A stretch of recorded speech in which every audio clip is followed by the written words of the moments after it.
have to wake him up because he's sleeping so peacefully. He's dying for something that he believes is absolutely valuable, more valuable than his life.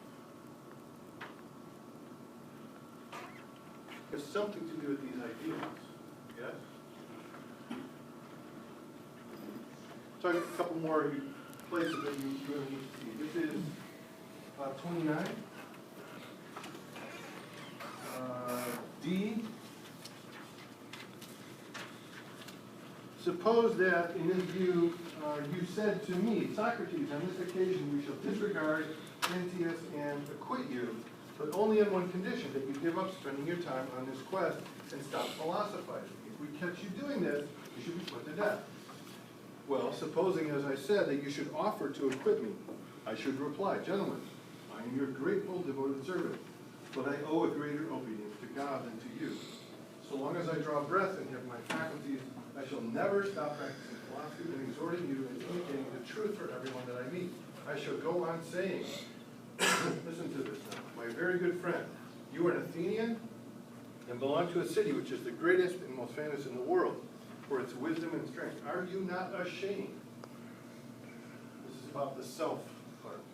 Are you not ashamed that you give your attention to acquiring as much money as possible, and with reputation and honor, but give no attention to the thought of truth and understanding and the perfection of your soul?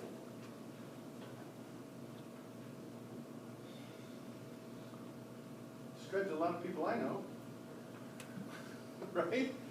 Trying to get a job, get successful, climb the ladder, have popularity, you know, like, but where are you in all of this? It's just, I don't have time for that. What kind of person are you becoming? Not philosophy. Ethics. The connection, one of the connections that we'll see next week.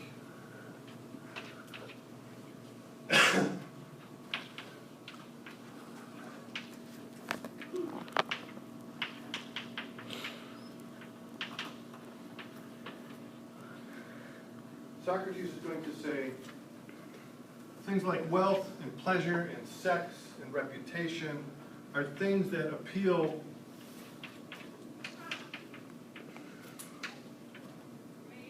to certain parts of you as a human being. Right? A lot of people want money because they can buy stuff that they have fun with. Or maybe they can exert some power, right? And he's going to say, these things are not bad, but they exist for us at a certain level. And your education, as we've seen, requires you to rely on and develop and strengthen and explore a different part of yourself.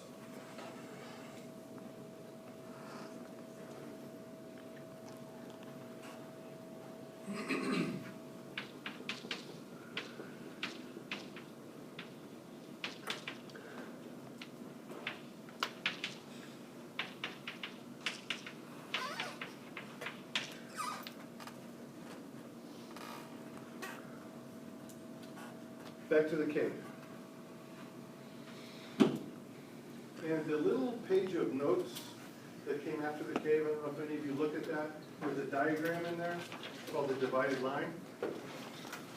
It tries to diagram this a little bit. Basically, this is the idea, right?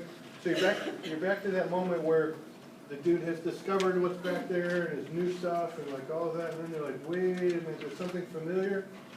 And then they're doing this thing, yes? What, huh? And then, bam, right?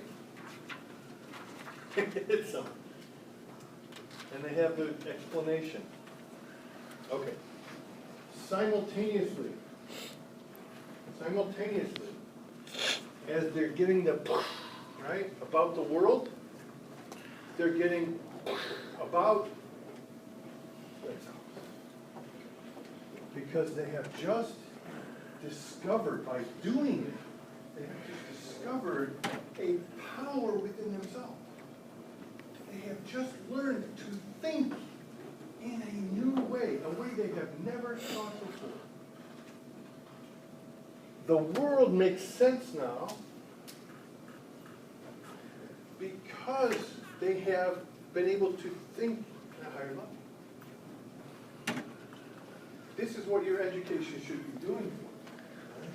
When you explore the world, go to different cultures, whatever you're doing, or read books, right? You're trying to learn about the world, trying to figure out how it works, and when you do, the reflection that you should realize, I am capable of understanding the world at a new level, a level I never knew was possible for me. So that geometry moment is one of those, like, wait, I can do this? Like, so you're learning about triangles, and you're learning, oh, right, there's more inside here that I have never explored. My abilities are far greater than I ever knew.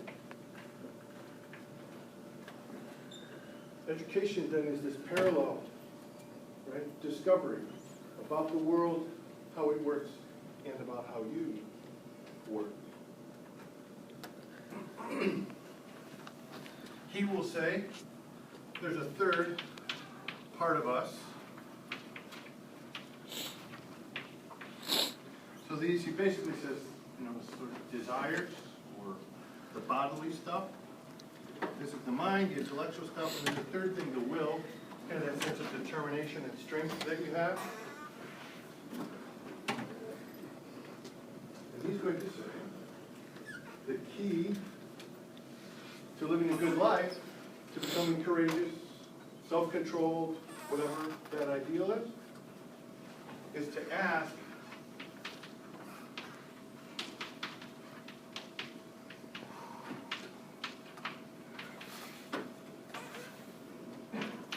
since I am made of these three basic parts, how do I put them together? How should they interact? Which one should be in control, or is it democracy, or, right? And this is real all the time. We might know what we should do, but our bodies are like, go ahead, man, you know you like it, right? Or we don't have the willpower. How do you put yourself together? It's going to depend upon recognizing that you're complicated. You're not just one level of being. You're not all mind. You're not all will. You're not all body. You got all three of them swirling around. What's the right way to put them together?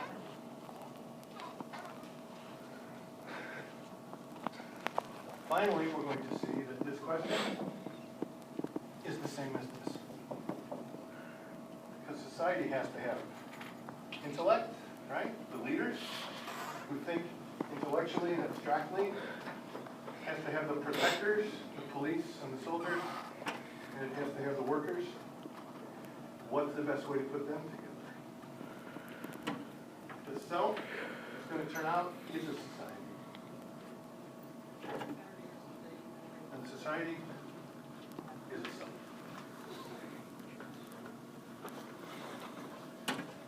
Covered a lot of material today.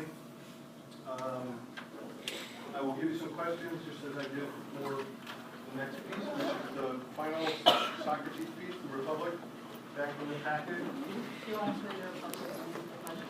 Yeah. Okay. I'll get that up.